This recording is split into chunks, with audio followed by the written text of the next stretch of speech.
ইতিমধ্যে আমাদের নেতা আমাদের মাঝে উপস্থিত হয়েছেন। আমরা সকলেই ওনাকে করতালির মাধ্যমে আমরা অভিনন্দিত করি। সকলে হাততালির মাধ্যমে অভিনন্দন জানাই।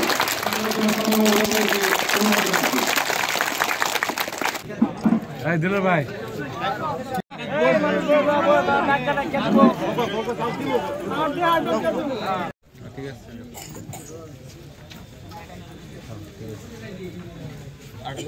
আপনারা দেখছেন চ্যানেল ইছামতি।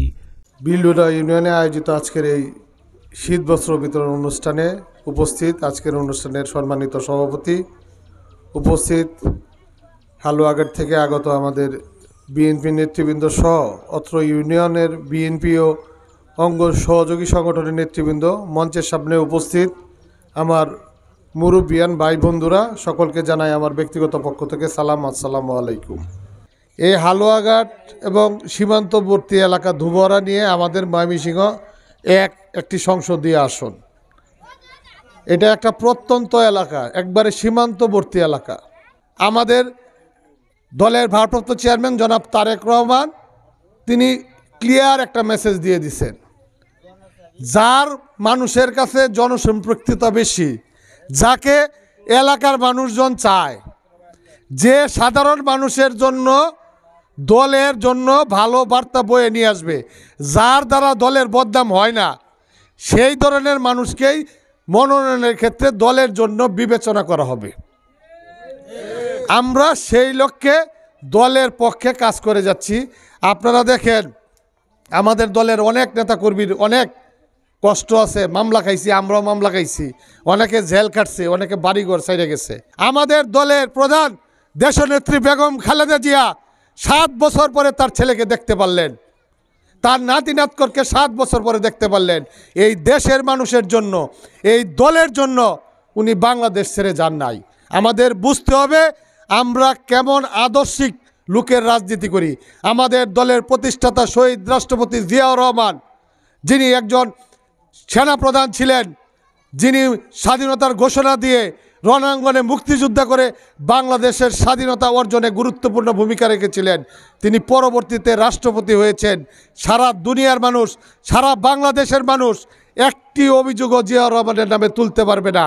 আমাদের নেত্রী দেশনেত্রী বেগম খালেদা জিয়ার নামে অবৈধ স্বৈরাচারী শেখ হাসিনা সরকার মিথ্যা অভিযোগে তাকে দিনের পর দিন জেল খাটিয়েছে, প্রমাণ করতে পারেনি উনি কোনো দুর্নীতির সাথে জড়িত, উনি অবৈধ কাজের সাথে জড়িত। আমাদের দলের ভারপ্রাপ্ত চেয়ারম্যান মানবতার নায়ক জনাব তারেক রহমানের নামে বিগত আওয়ামী লীগ সরকার হেন কোনো চেষ্টা নাই, তার অপপ্রচার দিয়ে সারা বিশ্বের কাছে তাকে কলঙ্কিত করতে চেয়েছিল, কিন্তু উপরওয়ালা এবং বাংলাদেশের মানুষের ভালোবাসায় একটি অভিযোগও তারেক রহমানের কাছে প্রমাণ করতে পারে নাই।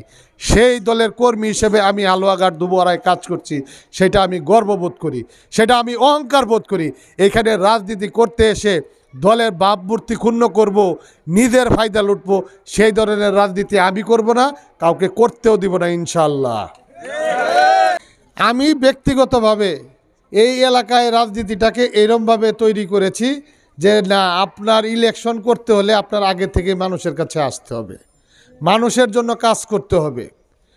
বিগত 2014 সালে আমি উপজেলা বিএনপির যুগ্ম আহ্বায়ক হওয়ার পরে সকল রাজনৈতিক কর্মকাণ্ডে অংশগ্রহণ করেছি, কিন্তু এর আগেও আমার উমর ফাউন্ডেশনের ব্যানারে আপনারা দেখেছেন আমরা সাধারণ মানুষের জন্য কাজ করেছি। আমি আপনাদেরকে কথা দিয়ে যাচ্ছি, আমি নমিনেশন পাই আর না পাই, যদি আমার দল ক্ষমতায় আসে আমরা এই প্রত্যন্ত এলাকায় উন্নয়নের জন্য কাজ করব। যারা মানুষের জন্য ভালো কাজ করছে তারা আপনারা সমাজে এগিয়ে নেবেন না পিছিয়ে দেবেন, সেই দায়িত্ব আপনাদের কাছে রেখেই আমি আমার বক্তব্য এখানেই শেষ করছি। বাংলাদেশ জিন্দাবাদ, বাংলাদেশ জাতীয়তাবাদী দল জিন্দাবাদ, শহীদ জিয়া অমর হোক, খালেদা জিন্দাবাদ, আমাদের মানবতার নায়ক জনাব তারেক রহমান জিন্দাবাদ জিন্দাবাদ।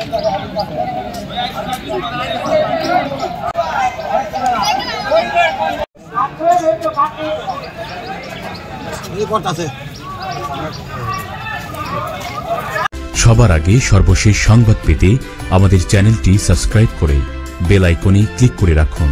ধন্যবাদ।